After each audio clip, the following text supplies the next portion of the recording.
Hi, and welcome everybody to the Winner's Circle Sports Betting Channel. I'm your host, Ross Benjamin, of our great podcast here, the Winner's Circle Sports Betting Podcast. And once again, I'm joined by my regular guest, Mr. Jesse Shule of GamblersWorld.net and also JesseShule.com, and Mr. Sean Higgs of GamblersWorld.net and also WinningFreePicks.com. So, gentlemen, we swept the board yesterday, 3-0. Happy for all the viewers out there as well. Great job. Jesse, how are you? Doing great, Ross. A couple good days in a row now. Really starting to feel that momentum picking up. All right, there you go. And as I told all of you, Jesse's transparent, just like the rest of us. And he told you he was having a little bit of back and forth, a little bit of struggle. But I warned you, he's going to start to heat up. And he has. And Sean, you made another profit yesterday. Yeah, 3-2 day on the site. Could have been better. That Mets under. We just talked about real touchdown before, man. And Arizona. I know we're against each other, Arizona, San Fran, but I think you're going 4-1, maybe 5. But I'll take a winning day. I need it. Back to I'll take them. So if you were with us yesterday, folks, Sean had the Chicago Cubs and they won 20-8. That's right. It's not a misprint. 20-8. That's it. And I also said in that, Ross, I said, because a lot of people don't get the no bottom line. I said, well, you could do a run line plus 130. Yeah. I don't know. Nice. Yeah. I mean, that resembled a football score, and they won by a couple touchdowns. And Jesse also, he had the Baltimore Orioles, and they crushed Toronto 13-3. I had San Francisco against Arizona, down 3-0 late in the game, came back to win 4-3. No style points there. But you know what? Never in doubt. You win by 12, you win by 10, you win by 1. They pay the same thing. Whatever you bet, they give you back whatever the proceeds are after a winning pick. And nobody was chasing Jesse and Sean down the aisle and saying, hey, guys, that was impressive. Here's an extra couple $100 for that win. And nobody was and they certainly didn't tell me they were taking any. My point being is not to make light of the decisiveness of both Jesse and Sean's win, or make light of me winning by just one run. It's at the end of the day, it's about winning and losing, folks. I'd love to win every game. We'd love to win every game by 10 or 12 runs. It's just not realistic. And just a great day yesterday. Good job, guys. All right, Jesse, trade deadline news. Your Houston, I shouldn't say your Houston Astros. The Astros, you've been harping on right along that watch out for them in the second half after the All-Star break. And now they bring in Justin Verlander, goes back to his old stomping grounds in Houston via trade with the Mets. So and Altuve and Alvarez back in the lineup now for 3 or 4 games. They haven't struggled at the plate. They've really showed no signs of rust. They've been contributing right away. I think it's really bad news for Texas Rangers fans, to be honest with you. Yeah. So, Sean, any thoughts on what we witnessed at the trade deadline? And, not necessarily just Justin Verlander, but any trades of note that you saw that would make anybody that much better and that much and to keep an eye on in terms of betting value? Every team thinks it gets better. That's why they're making a trade, right? They're like, wow, this is going to be a good move for us. So, you have your big names, your Verlanders, your Scherzer, stuff like that. But I was pleasantly surprised with the Marlins picking up Jake Berger. Like, that cat, all right, he's hitting like 200, whatever he's in, something ridiculous. He's got 25 homers. Yeah. And 300 at-bats. Like, all right, I don't think he's going to be a 210 hitter. If he can hit like 250, 260 like he did his first 2 stints, and he's 27, he could hit 40, 50 home runs. I mean, that's the kind of power this kid has. And they don't have any power down Miami, right? I always keep saying, can we get some offense in Miami? You got a bunch of slap hitters. I like that pickup for them. I like that. The Verlander one's good. I mean, he's back. He success there. But as much as I says it's like a nail in the coffin for the Rangers, I don't know, because I still have France and Hunter Brown maxing out their innings. They did pick up Kendall Graveman for the pen. Rangers are all in, right? They went out. They got Monty. I like the Monty. I think Monty was probably the best kind of pickup you could go to. Younger kind of guy, no injury kind of issues.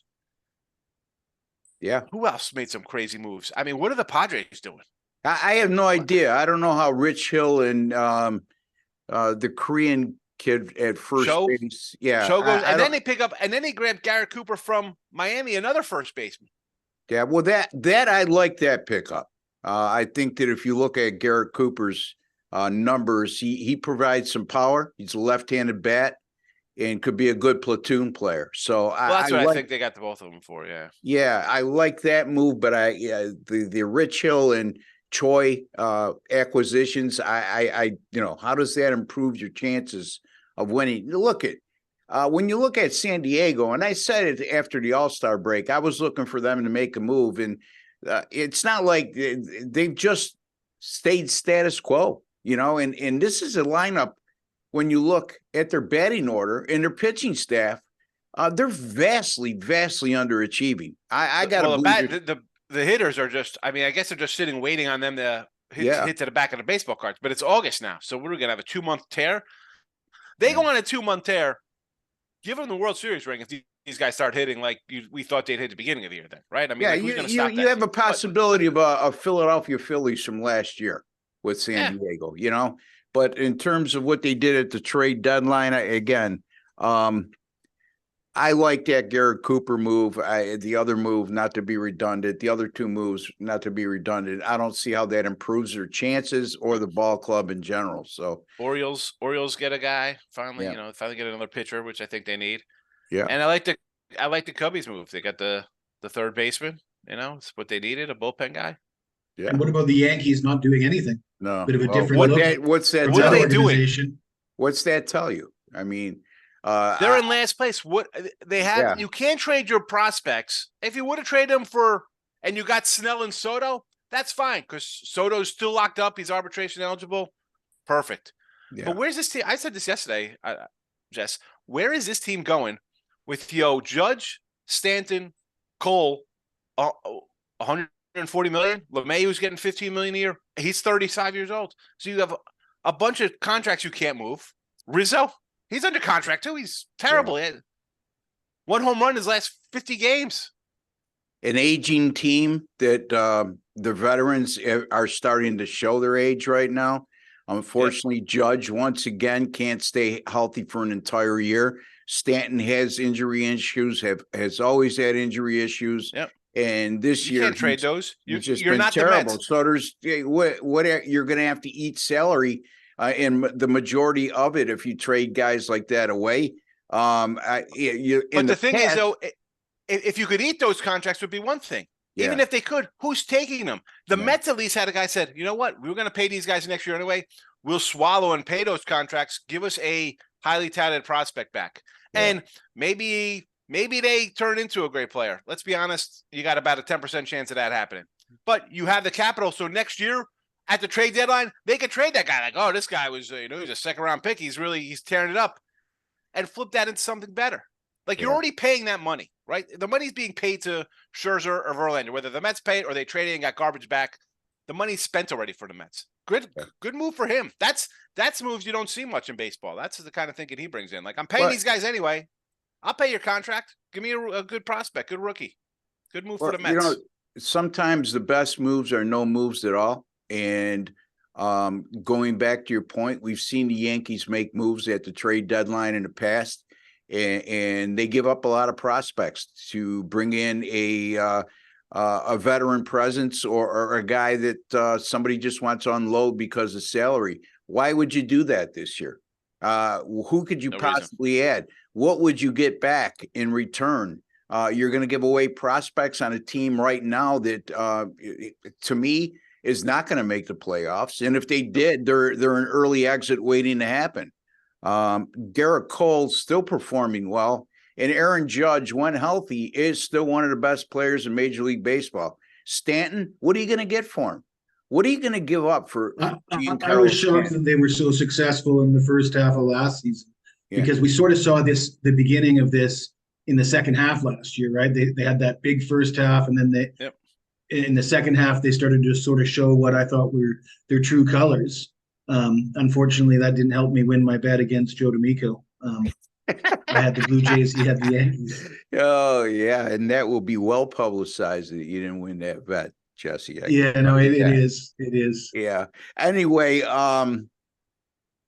we are covering 3 games today, and we are going to be taking a look at the Baltimore Orioles and Toronto Blue Jays. That I will be covering, and then Jesse will be looking at the Cincinnati Reds and Chicago Cubs. Right now, that series is at 1-1, a 4-game series at Wrigley Field in Chicago. And speaking of the Yankees, Sean will be covering the Tampa Bay Rays and the New York Yankees. Real good pitching matchup with Sean McClanahan and Garrett Cole. And we'll see what those gentlemen's opinions are and what mine is. And we hope that we can bring you another 3-0 today. And folks, I'd like to thank you for all your wonderful comments yesterday. I appreciate all the birthday wishes you guys extended out to me. I was very, very, very appreciative of such. And again, your audience participation, along with staying respectful, is deeply appreciated. Again, there's guys that will chime in and disagree with some of our picks, but they're doing it in a respectful manner. Another gentleman said, and I don't know how to take this, but those 3 mugs belong on the post office billboard, so. I took it as a compliment. Okay. Yeah. I just wasn't sure how that pertained to sports betting or, that's great. Yeah, whatever, so, there's been worse things that's been said about us, but in any event, thank you for chiming in, whoever that was. You're obviously viewing, and we certainly appreciate all our viewers and subscribers. Folks, we're brought to you by gamblersworld.com and gamblersworld.net. We also ask if you have not subscribed yet to take a second to do so. If you're watching on a PC, just hit that WC button in the bottom right-hand corner of the page. That will get you subscribed. And also, if you're watching on a mobile device, you'll see a black subscribe button right beneath the video. Just click on that. And while you're in there, make sure you hit the notification bells, and you'll be alerted immediately upon any of our Winner's Circle Sports Betting podcast being broadcast right here on this channel.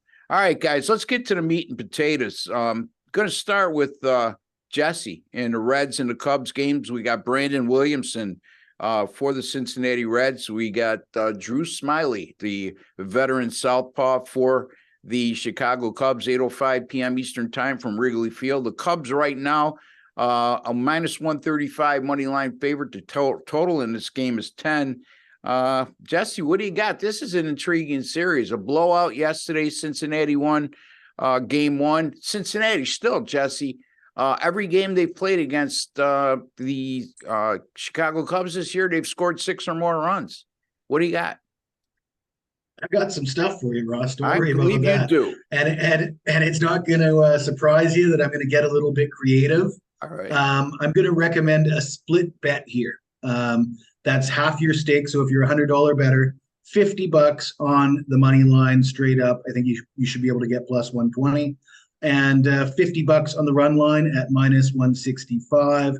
So that brings your total cost. You're laying $135 to potentially win 110 if both bets win, but you're covered if the Reds lose by 1 run. You're walking away with a push, essentially.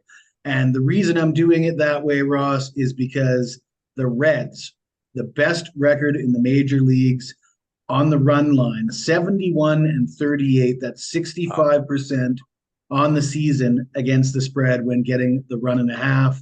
I quoted their stats last night after Sean gave out the pick. It wasn't my game to handicap, so I didn't have everything in front of me. I said they were 23-6. Well, I lied. It's better than that. They're 14-4 against the spread in their last 18. That's 78%. They're 38-7 against the spread in their last 45 overall. That's 84% if you're getting 1.5 runs. There's no doubt why that price is so high to back them on the run line today. That's why I'm recommending the split bet. But we look at the pitchers. You got Brandon Williamson, who's the 5th starter. You don't usually expect much from the 5th starter, but if you look at his recent performances, they're pretty damn good. 2 runs or less in each of his last 5 appearances. And you got veteran Drew Smyly going for the Cubs, not so good of late. 1-2 with a 6.65 ERA in his last 5 appearances.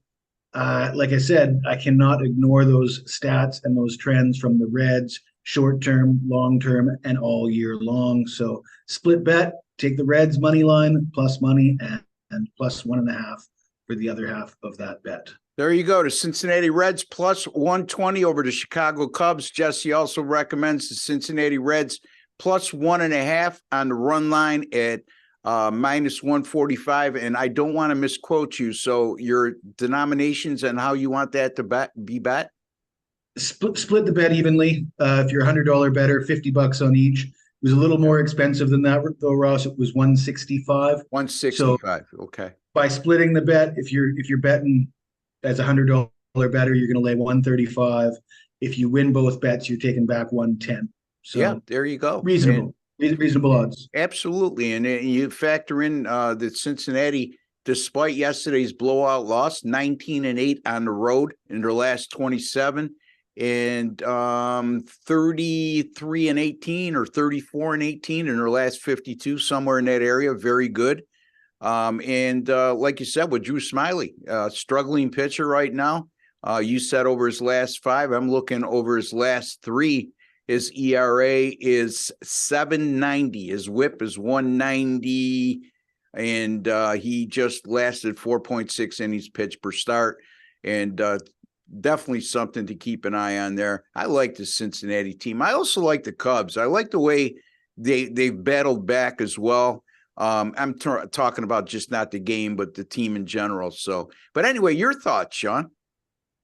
Well, I guess I caught lightning in a bottle yesterday with the Cubbies, because even when Jesse ran off those stats yesterday, I was like, oh brother, I'm a little biased towards the Cub. I have a Cubs future for the division. I got a win total. I like the lineup. I still like the lineup. I do. I like it. I know Smiley's been bad. I mean, the guy's like a 6 ERA in July. Like teams hitting like 300 against him, 290, I believe, for the month. So imagine if him and who's the other cat they brought in? Talion pitched halfway decent. Yeah, this Cub team would be. Yeah. I mean, again, what's there to say? I got lucky yesterday with the Cubbies, with the numbers there, especially with the run lines.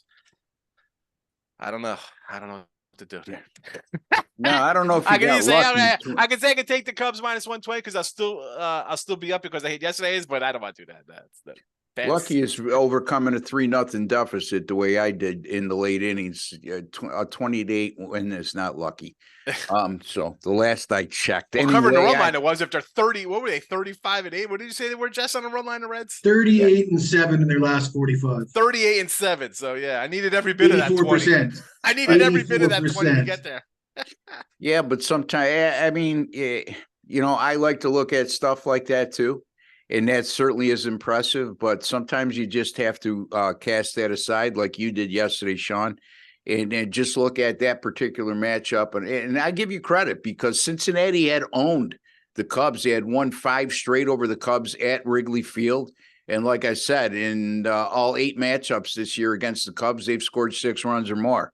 So which that to me makes Jesse's pick that much stronger today. Exactly. All right. So we talked about the Yankees, and boy, oh boy, that discussion can go on for a while. And I'm sure a lot of Yankee fans out there, the most avid of Yankee fans, I've been a Yankee fan since I've been a kid, are extremely frustrated right now. And more so not with Aaron Boone, but with Brian Cashman. I mean, come on.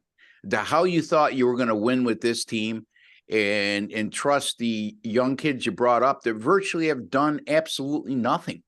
And guys like Carlos Rodon and such. But anyway, Tampa Bay, McClanahan, Yankees, Cole, 2 aces going at it with each other. Cole last time out, the Yankees lose 1-0. Wasted another masterpiece from Garrett Cole. Yankees are a $1.18 favorite here at home. Wow. And a total 7.5. Sean, take it away.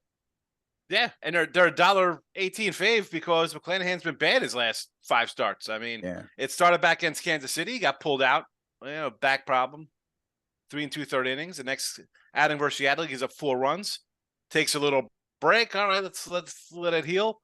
He looked good his first start, six innings, 2 hits, and then 5 runs, and then 3 runs. That's why I think the line's low. I'm going to lean to the under here, 7.5. That's where I'm going. Yeah. I can't. You see Cole at 150. I mean, I had Cole the other day when he lost to Grace Rodriguez. I'm like, if he's 120, the line looked low, right? Because it's like, oh, it's the Yankees, it's Cole. How could it be so short? Well, you saw why it's short. Because the Yanks can't hit. They could have hit a guy with a 9 ERA on the road in a hitter's ballpark. Yeah. So, yeah, it looks nice. Not forget being a Yankee fan. You want to take Cole 115 anytime. You know he's going to be in the game for you. How do Yanks hit? They don't hit. The lineup is terrible. Even McClanahan gives up 3 today. We've seen Tampa beat Cole in the past. Either way, I can't go Cole because of the way the Yanks hit. I can't go McClanahan because what am I going to get 5 innings out of him? I'm going to go under because Tampa has slumped. That's why they're 500 and went from 30-9 to whatever they go 15-4 and 6-15 in July. Yeah. So they're not hitting too well themselves. I'll go into 7.5. All right. Yankees in Tampa Bay under 7.5. Despite McClanahan's struggles of late, Sean just says it doesn't matter if McClanahan's throwing beach balls tonight. The Yankees still can't hit, and they'll probably strike out 10 or more times anyway. So there you have it, folks. And he's going with the under. And again, Jesse, what could you add to that other than the fact that the Yankees can't hit their way out of a paper bag right now? Well, it's kind of funny because I agree with everything Sean said. And for the exact reasons that he stated, I would lean toward the Yankees. I'm coming up with a different conclusion. Like he said about McClanahan, since he missed that 2-week stint away with the bad back, he hasn't been the same. And Cole's been consistently dominant. And yeah, you got to worry about the Yankees giving him run support, but the Tampa bats aren't lighting it up either. At that price, I'd have to lean Yankees with Cole. At least he's going to show up. On a positive note, the Yankees bullpen that struggled for about a 2-week period and had been good all year long is back to pitching to form. Their ERA is under 2 over their last 7 games, so they're getting it done. Couple that with Cole, that you can almost be rest assured he's going to go deep into a game, and he's been absolutely dominant. And the fact that McClanahan, that Sean astutely pointed out, it had been struggling in the Tampa Bay bullpen that has an ERA over 5 over their last 7 games, and really has not been the Tampa Bay bullpen that we've seen in recent years, not only over this last stretch, but for the majority of the season. I would have to tend to agree. They're begging you to take Tampa Bay here against a struggling Yankee team. I'd have to go Yankees minus 118 in this spot. Tampa's won 3 in a row. Yanks lost 3 in a row. How about a Yankee run line plus a 175, 180? Like, if they're going to score some runs, they're going to score some runs, and they'll hit right. They're a homer or nothing kind of squad, so they could get 4 because they'll hit 2 home runs. Maybe somebody's on base for one of their home runs. Nobody strikes out that inning. But I can see them getting 4 runs today and winning 4-1. And just a quick note, take a big stab. We're here to bet, people. You want to be big time? Go for that run line. Forget that 115. Go for that plus 180. Got to be creative sometime, And McClanahan, by the way, one start against the Yankees this year, allowed 4 earned runs in 4 innings pitched. So, I almost want to change my pick here to the Yankee run line. Believe it or not, if the Yankee, right? I mean, listen, I look at it this way, Jess. You watch the Midday Money. I say if I'm going to lose, I'd rather go a run line at a plus money big chunk than lay 115 and say I bet a team that's lost 3 in a row. What was I thinking?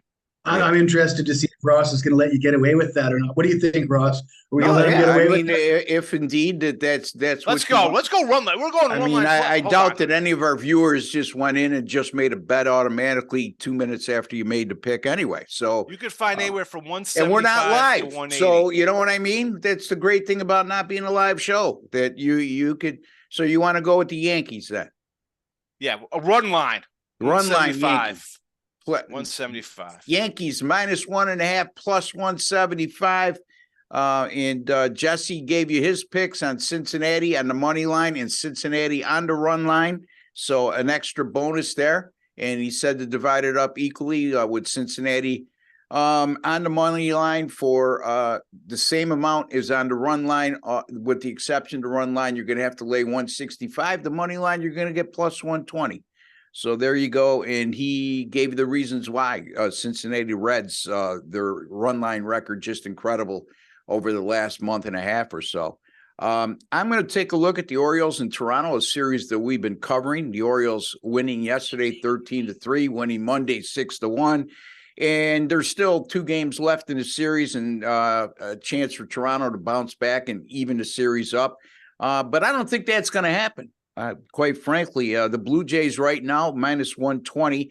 And you say Kikuchi gets a start. He's pitched well this year. He's pitched very well. But in his 2 starts against Baltimore, he's struggled.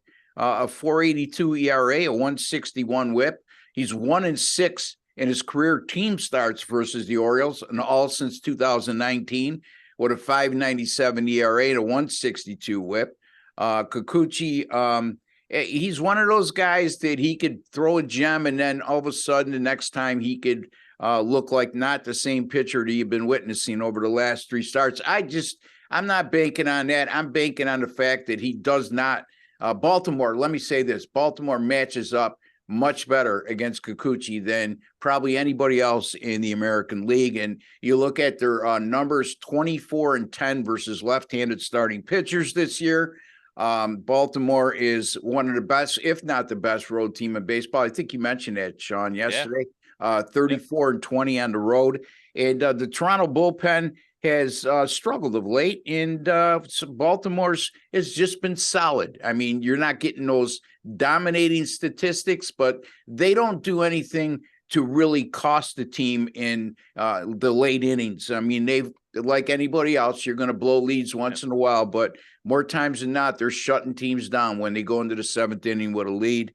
And so I'm going to take Baltimore. Grayson Rodriguez, not my favorite pitcher on the Orioles staff, but you know what? His last 2 starts against the Yankees in Tampa Bay, 12 innings pitched, 2 earned runs, a 1.50 ERA and 0.83 WHIP. So he's showing signs of coming through. And I just think Baltimore has Toronto's number.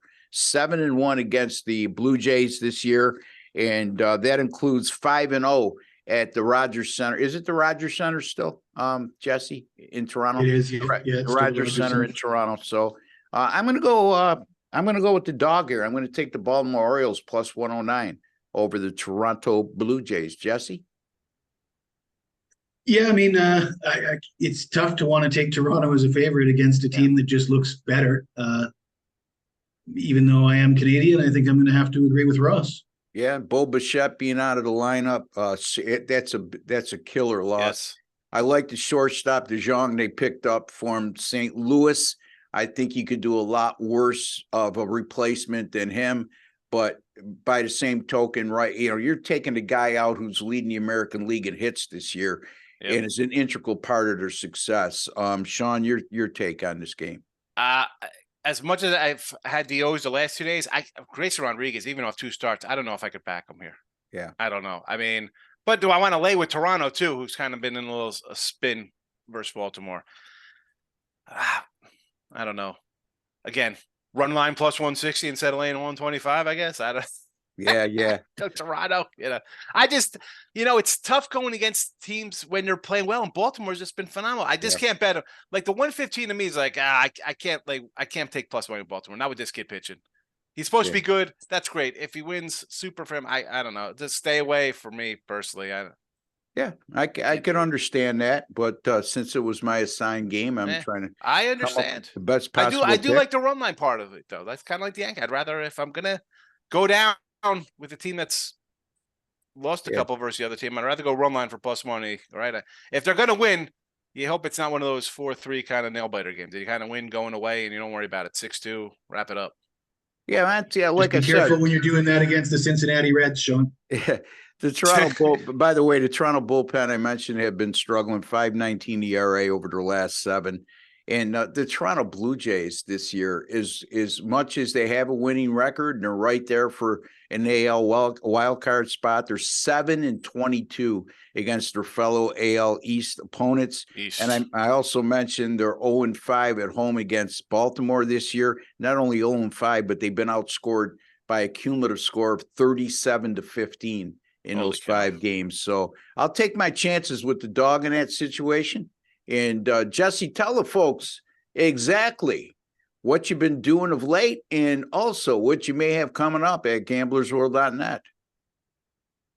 Well, like I said, I've been chugging away with a few winners on the baseball diamond here the last couple days, and it's been a good week. I do have a 10-star baseball for sale today, and I've got a 10-star CFL posted for tomorrow, and free play on the Hall of Fame game. The video is up at gamblersworld.com and on my YouTube channel. And yeah, really looking forward to college football at the end of this month.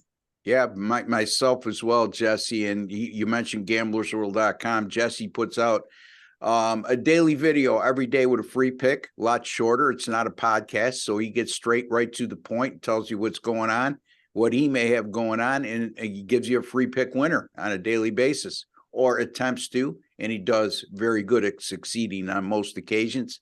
So check him out at gamblersworld.com. Also, Sean Higgs with his Midday Money podcast. Great podcast, folks. If you're interested in watching a live podcast where you're able to chime in and give your live questions and comments, that's your ticket. You could find that also at gamblersworld.com, or you could get it right at picksandparleys.net or winningfreepicks.com, along with several other streaming portals across the internet. Sean, tell them all about it, buddy. Yeah. 7 days a week, 12 noon Eastern. You just plug it in a search engine. It'll pull it up somewhere. Podcast form, live on YouTube, video. It's everywhere you want to be, like the saying used to go. Twitter, you can find me, Mr. Sean Higgs, you want.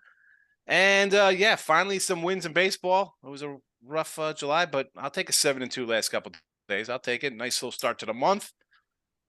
Hall of Fame game, I do have posted on the sites for tomorrow. 58% last year in NFL X. So I'm hoping to start off strong there. And baseball. I love my daily baseball. So yeah. And if you check out I'm gonna try to do, Ross, real fast. Because sometimes loading up the midday money, we've talked about off air about the way it's loading back in. With football coming, I'll probably load up a couple picks weekly there, like Jesse, like a quick little minute 30 blurb of a free pick for everybody to enjoy. We would appreciate that. That would be great, Sean, to put through the extra. It's baseball. I find, listen, as much as I love betting baseball, so now after the trade deadline, I think the lines get kind of crazy. Teams kind of mail it in, and then it's just kind of tougher and tougher to find stuff to get. At least for me. I mean, usually I don't want to lay 125 with Toronto. How do I feel about laying 280 when these teams start really mailing it in 2 weeks? Yeah. So and that's true, because late August and September could be nightmarish if you're just focusing on baseball, because you can almost, if you're a guy that does not willing to lay big numbers like we are, you're pretty much cutting the board down 75% on a daily basis in August and September. Also, folks, NFL preseason coming up, like both of these gentlemen just alluded to. Thursday night, the Jets in Cleveland. I just want to remind everybody, the last 2 years in the NFL preseason, I've gone a combined 18-10, winning record in the preseason, somewhere around 57% since 2010 with my NFL preseason plays.